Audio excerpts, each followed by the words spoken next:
Hey everybody, my name is Emma Beavers. Welcome to Between the Bears and the Bulls, where we talk about markets, business, and everything else in between. Today, I stole Christopher Beavers, my husband and founder of Beavers Wealth Management, away from his office just for a couple of minutes so that we could talk about parenting, marriage, business, and coupons. Thanks for being here and enjoy the show.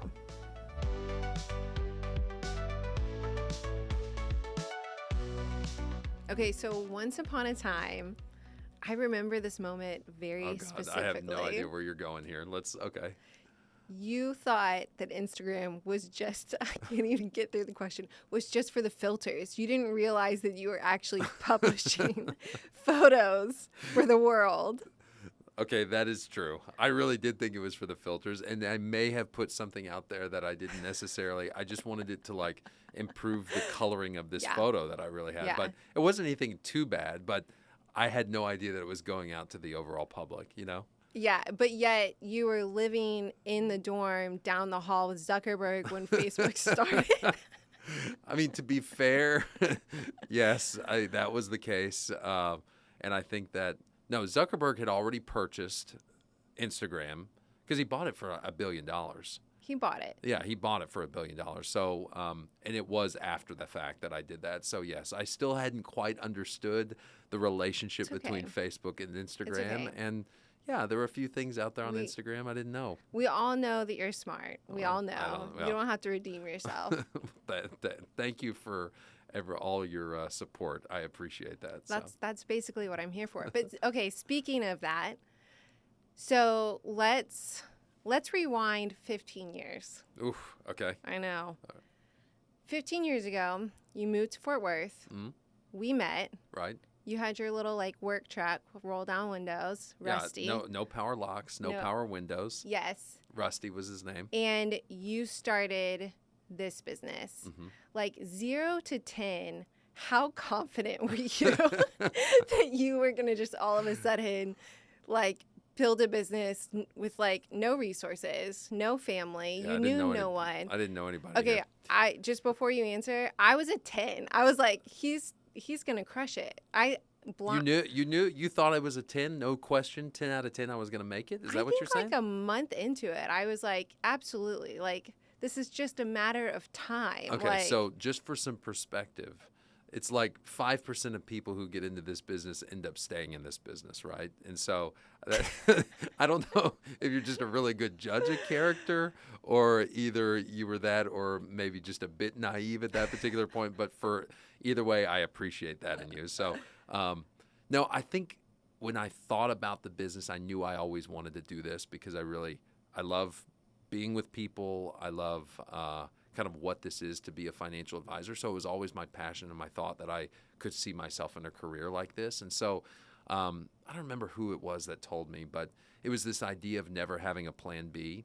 And so in my mind, if you have a plan B, you're never going to pursue the plan A to its fullest because you always have something to fall back on. And I think that that's part of the problem when people get into not even just this business, I think any business, they think, oh, if this doesn't work out, then I'll go do something else. And so for me, I didn't allow myself to even think of a plan B because I wasn't going to allow there to be anything but a plan A. This was going to work out. And I think just that mindset of making sure that you always think to yourself, I'm going to achieve this, and there is no question, we will figure it out. I think ultimately you're able to do that if you have that mindset. So I appreciate the fact that you thought that. And, maybe to a certain extent that was my belief too. I mean, I knew the odds were against us, but I didn't allow you to know that at that particular time. And so, but I'm very grateful that we're here now. And I've been doing this for now a little over 15 years. I know. It's wild. So, gosh, I have so many questions. I don't even know where to start. You tend to always grapple with things internally. And so it wasn't always easy. You would come home some days and be really frustrated and things weren't going your way, but we never talked about it. And you never really rationalized things or wanted to talk about it out loud. Right. What were you telling yourself? Yeah, I mean, I think that maybe that's a little bit of my mindset too, is that nobody really wants to hear about how things aren't working out or how things are difficult. I mean, everybody is dealing with difficult things on a day-to-day basis. And so my mindset is always, to be a positive person or for people to be drawn to you or for positive things to happen, you want to kind of exude this positivity as well. And so when things are difficult or we're having struggles, for me, it's like if I can kind of turn that around and still remain positive or outwardly positive, things tend to change kind of the way that they go, right? Things tend to get a little bit better. And so, there were definitely days that I didn't want to tell you how rough it was as we were kind of getting going. But the idea is, if I remained positive and I remained committed to what it is that I was doing, then it would quickly change. Yeah. And I think that that's the same thing for anything in life. It's like, it's just that frame of mind. I mean, we don't talk about manifestation. That's not really something that we discuss, but that's basically what you're describing. No, 100%. I mean, it's not something that I necessarily talk about, but I really believe it's anybody. I mean, if you believe something to where you're certain that it's going to happen, then it's going to happen, you know? And so that's just kind of my mindset, is that I always visualize exactly what it is that's going to happen. And I tend to continue to work towards that way. And, the other thing to realize is that people think they fail because they didn't achieve a particular, goal of theirs. Well, maybe it's just because they stopped a little bit too soon. Maybe the opportunity and whatever it is they were going to achieve was going to happen, but they just stopped before they got there. And so just because you don't feel like you achieved your goal, it may just be you didn't achieve your goal yet. And so that's why you just never stop and you never give up and you do it until you can't do it anymore, right? Yeah. Okay, so fast forward. So we get married.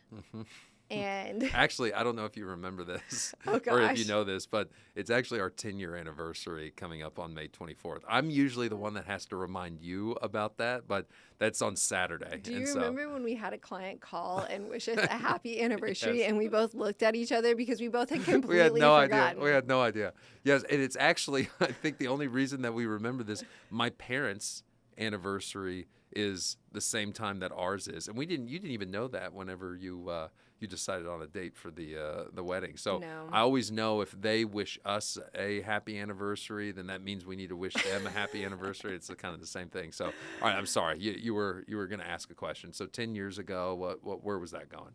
Yes. Okay, so we get married, and then I somehow, even though I didn't have a background in finance, we decide that the best thing for our family is for me to join you Yes. in the business. Well, So first of all, what were we thinking?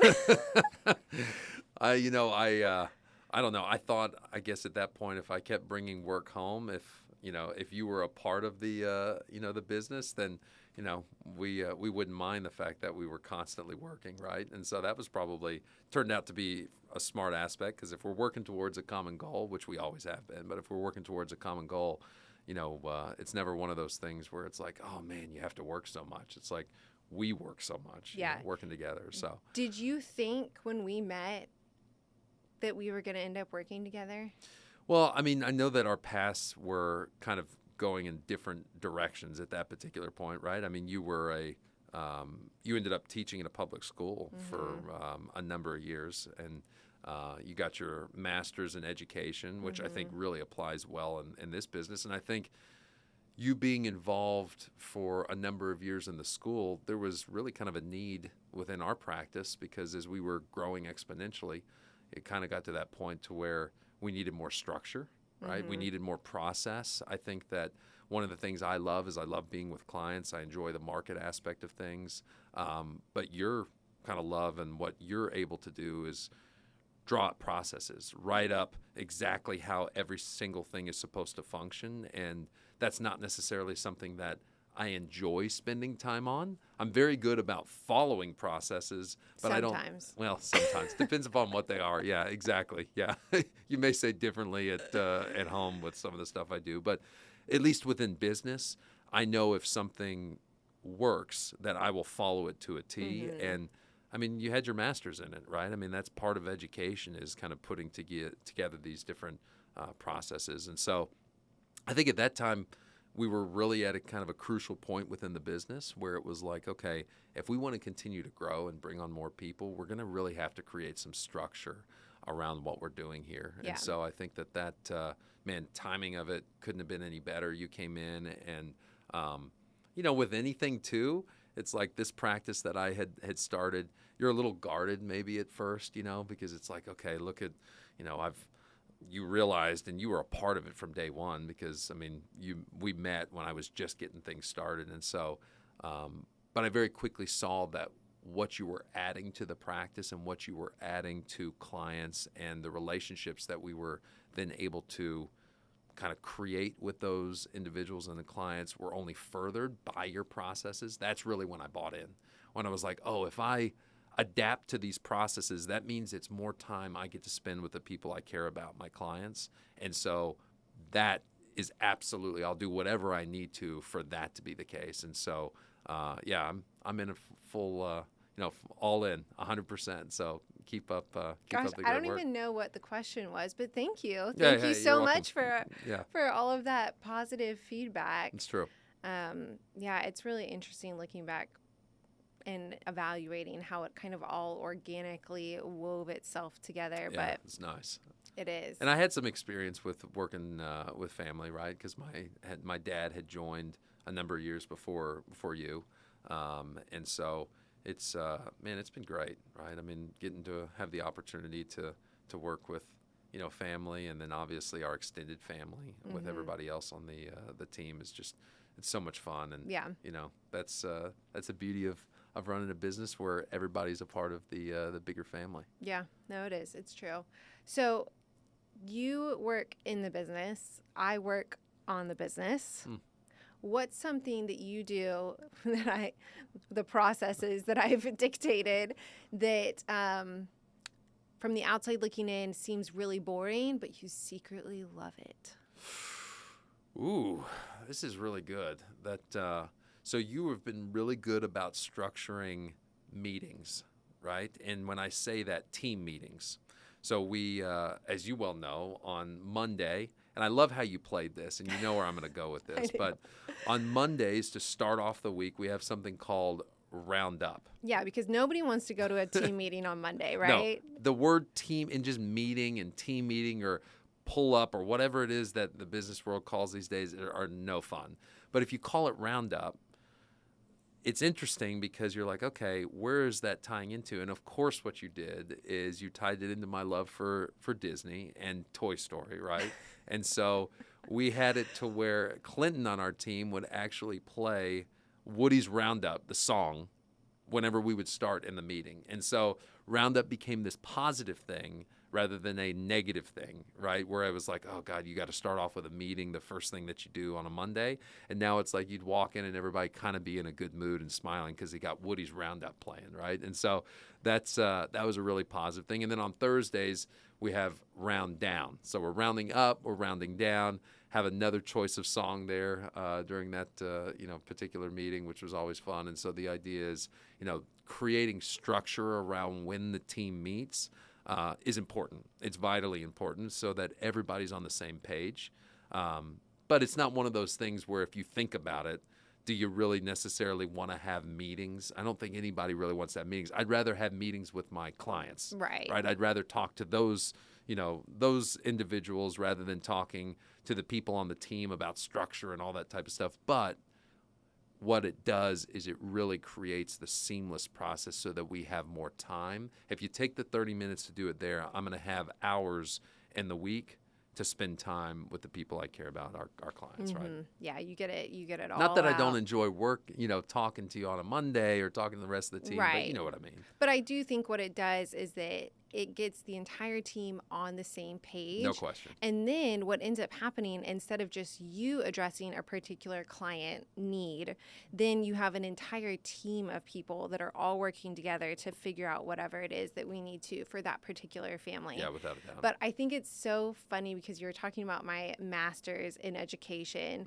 and how it translates. Well, that is like fifth grade elementary school. You play one song and you get the entire class to like come to the circle or whatever. I mean, it's just kind of hilarious how like it works it no really matter does. what. If you're It works for fifth graders and it works for professionals exactly, as well. No doubt. exactly. The Woody's round up and round down, that works out very well. So I'm totally changing the subject. Switching gears. Okay. So when we first met back in the Rusty, our faithful red pickup truck. Yeah. Yeah. You would always run around. In fact, I think you still have it with a pink accordion folder. Mm-hmm. Yes. And inside the folder. God, we've never talked about. Okay. What lives inside the folder, Christopher? I'm a little embarrassed to talk about this, but really not actually. So, coupons live in this folder, this pink accordion folder. And what's great about this folder is I labeled it to where it's got like the A, B, C, D, right? And so they're restaurant coupons. And so, if you've got the Olive Gardens under the O, right? And you've got the, Pie 5 pizza under the P, whatever it is, they're labeled accordingly. And so I would accumulate these coupons over time, and then I would give you the opportunity to choose on our dates where you would like to go based upon the coupons that we had. And so, I always felt good about going out because it was like, Yeah, you got to buy one, get one free. Got to buy one, get one free. And so it was perfect. But yeah, I'm a big fan. That definitely comes from my mom. There's no question about that. She taught me the importance of, I think there's a difference here too, right? Because it's okay in situations to be frugal, but it's not okay to be cheap, right? And there's a difference there, right? And so you want to be, there's nothing wrong with being frugal, right? Using the coupons, they put them out there to bring you in. And so why wouldn't I take advantage of that? It's getting a deal. We all love deals, right? But that's very different than being cheap, right? Yeah. You never want to be viewed as that way. And we're always very generous. And I was always very generous with the people that... Right, but we definitely don't want to overspend on our $7.99 Quiznos sub. Dude, Quiznos is the best. They got rid of a lot of the Quiznos and shut them down. But when you got the buy one, get one, there was not a better deal.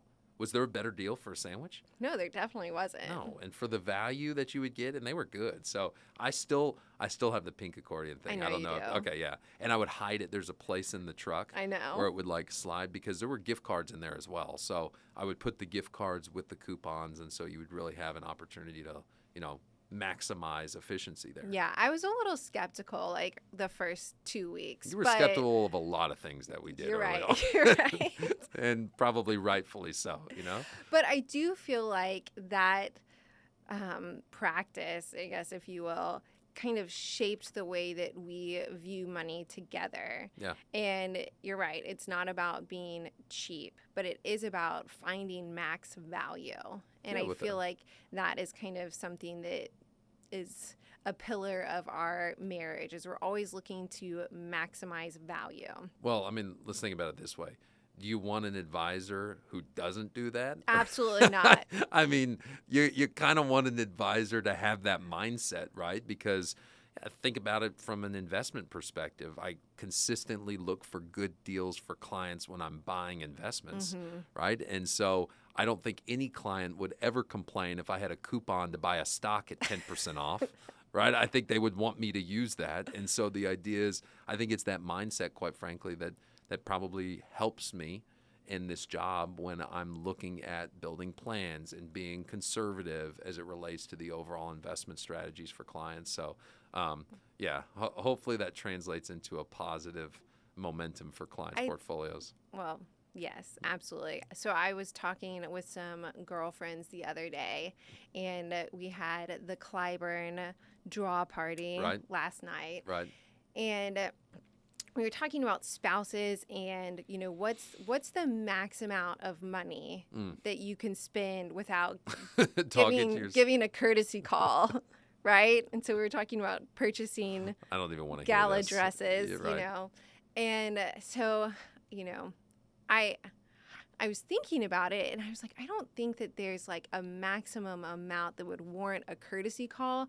Christopher would just want to know if I found some sort of like Deal. 10% off or something Was like it a that. deal? Like, Was it a was the deal? value there, Yeah. right? Exactly. And so the idea is, it's like, if you can maximize the value of a particular purchase, then okay, Yeah. then, within reason, of course. That is really funny. Is that really how things work? Is there like, is this what y'all talk about? They're like, Sometimes, there are courtesy calls that you have to make in order to do that. I imagine it's the other way around too. It is. I yeah. mean, okay, yeah, I exactly. mean, I think in general, though, like that's a really good practice for a marriage. Is like, hey, like Yeah, if you're of gonna course. And I spend think a lot of- above X amount, Right, and a like, lot of let's people- talk about it. Yeah, and the idea is, I think that it's also why it's very important. We talk to clients about this all the time, about building a budget, right? It's Right. not something that's fun. Like, nobody really wants to talk about building a budget, and nobody loves to have to deal within a budget. But when you do that, then you're always staying on track. And then a lot of times it prevents you from having to make those uncomfortable calls, because if you know something is outside of the budget, you're not even going to ask, and you're not even necessarily going to go down that road, because you're putting yourself into a situation that you know is not beneficial to Yeah. the family, right? So I think something that people would be surprised to learn, though, is that I actually, in a lot of ways, and I'm probably more frugal than you are. well, it's funny, because I think people do view it the other way, right? Where they always just assume, and it's like, oh my gosh, how difficult is that to be able to have to say no? And it's like, well, that's not really how this works, No, And so, yeah. but I think part of that too is that we both understand that Mm-hmm. neither one of us is going to make a decision that could negatively impact either one of us, Yeah. right? And I think when you have that trust and you have that understanding, and I think a lot of that has to deal with transparency, is because I think we're both on the same understanding and level of what that budget looks like. Right.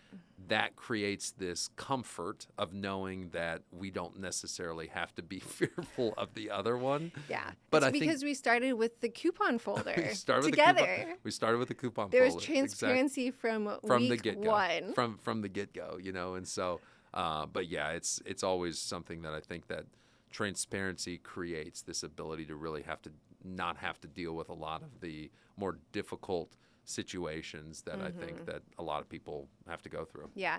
So, as you know, Beavers Wealth Management has a marketing committee, right? And so we meet. An excellent marketing committee. Yes. So when I approached you and told you that in addition to Let's Talk Markets, which was the pre-recorded market overview podcast that we were hosting every single month, and we wanted to add an additional podcast Yeah. between the Bears and the Bulls, Yeah.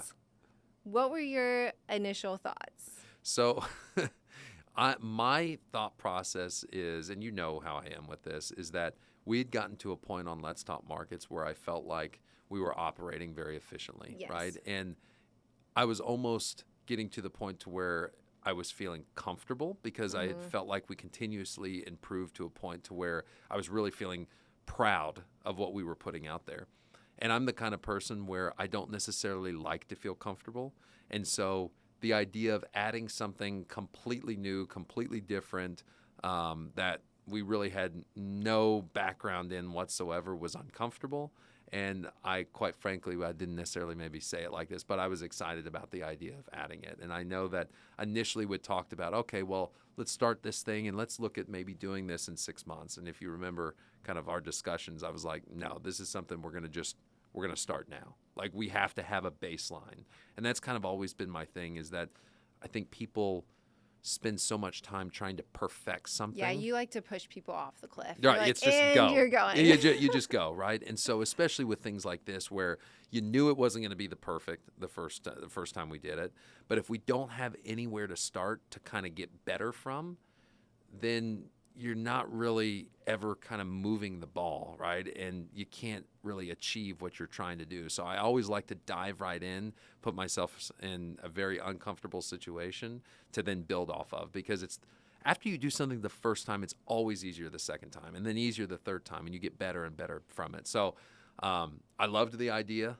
I thought it was going to put us into something where it's like, how in the world do we have time to create another podcast on top of it? But I've always learned that you can make time. You Yeah. can be more efficient. In general, we all kind of have inefficiencies that we deal with on a daily basis, and you can do more and you can achieve more if it's a priority. And so it's like, okay, you gotta make it a priority. Yeah. And we did. And I'm so glad that you said that. I feel like that is something that I have learned from you over the years, is that the excuse of I didn't have enough time, Right. I didn't have enough time to do this, or I didn't have enough time to work out is an excuse. Yeah. And it's not that you didn't have enough time, it's that it just wasn't a priority Yeah, for you. exactly. So I appreciate that you have Yes. just pushed me right off the cliff there. Sorry. Sorry. That's kind of the way that I guess my mind works. But it's like, if you want to do something, you'll figure out how Yeah. to do it. Because if it's something you really want to watch a show, or you really want to do something that's kind of fun, Mm-hmm. you end up figuring out a way to do it. Well, the same thing can be said for something that you definitely, maybe you don't necessarily want to do or makes you uncomfortable. You still could do it, but you Right. just found something else that you'd prefer to do Yeah. instead. So if you could go back in time to, trying to pick a good age here, 22-year-old Christopher. Okay, so just out of college. Yeah, this was before we met. Okay. What financial advice would you give him? At 22. I know it's really hard because I feel like you've always had really good financial principles and values, but Oh, I think that, and I'll say, I think that a lot of that came from education from as a child, right? Mhm. From parents, and that's why we're so passionate about like financial literacy for kids and things of that nature. Because I think a lot of people's mindset about money comes from their parents, Mhm. because it's weird, right? You don't learn about it in school. right. They don't. It's like they teach you calculus, but they don't teach you basic, balancing of a checkbook, which seems ridiculous, Yeah. right? And so I think my mindset about money came from my parents that kind of taught me at an early age. So, what would I say at that particular point? I mean, I think it's the same thing I tell clients now, right? When you have no money and you're just getting ready to, starting off anything, and you didn't have a family or anything of that nature, you're never going to have as much time as you have right then. Mm. And you're never going to be able to stretch your dollar as long as when you had the opportunity to do it right then, right? And so saving at that particular point is of the utmost importance, because you don't have any responsibilities to pay for. You don't have anything that's kind of weighing you down on a month-to-month basis. Yes, you'll have bills, but I mean, the idea is the bills only go up. They don't go down as you get older and your responsibilities increase, right? And so the idea is, if you can save early on when you're getting your first paycheck, even though it may not seem like a lot, the mindset of saying, I'm always going to take 10%, I'm always going to take 15% of my, of my paycheck, and it's just going to go away. I'm not going to touch it, and I'm not even going to see it. If you can establish that mindset, it's like any habit, working out or whatever it is, establish the habit now, so that as you continue to go through life, it's something that's just second nature. You don't even have to think about it anymore. And so that's probably what I told myself, what I would continue to tell myself, what I tell anybody that's just getting out of college. Were you already investing at that point in time? I mean, I know you weren't working yet. You were still in school. Yes. But you had. Yes, Yeah. I was, yeah. And so. And did your parents help you figure that out? Yeah, so- or were you just cranking up the dial-up internet and like opening No. up an account? So my parents actually had set me up, and I think technically, because I was like a child, I wasn't even 18. So at that particular point, I think they were probably putting an account in their name, but they said like, okay, here was, these stocks were your stocks, and I remember it was like Disney and like Coca-Cola or something, at that nature. And I remember getting the paper every morning and looking at the stock price, and I was like 12 or 13, right? So just giving me a little bit of a taste of what it was. And I will tell you that I think at one point, because maybe one of the stocks, and my dad, remember, he does the financial plans, I'm doing the actual investments, so I could say this, but I think he bought like Hard Rock and Planet Hollywood or something, because we loved going to the Hard Rock cafes and the Yeah, Planet the Hollywood. haystack salad. It Oh was yeah, delicious. exactly. But the idea was they were really bad investments because they basically went bankrupt, and the little amount that he had put in there for the Hard Rock stock or the Planet Hollywood stock went to zero. And so I remember him being and feeling so bad because it was like my account, and I can't remember how much was in there, if it was a couple $100 or $1,000, something like this.